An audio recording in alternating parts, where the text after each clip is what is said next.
سلام دوستان، شاب سنگ بی‌نظیر نیکلش مثبت.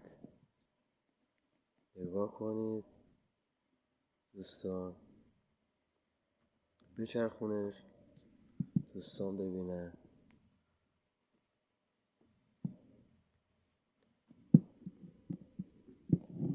به ما انرژی میدید با کامنت و نظرات خوب دوستان. خدایا شکرت. نگاه کنید دوستان، فوق العاده است. تقدیم نگاه شما عزیزان، شاد باشید.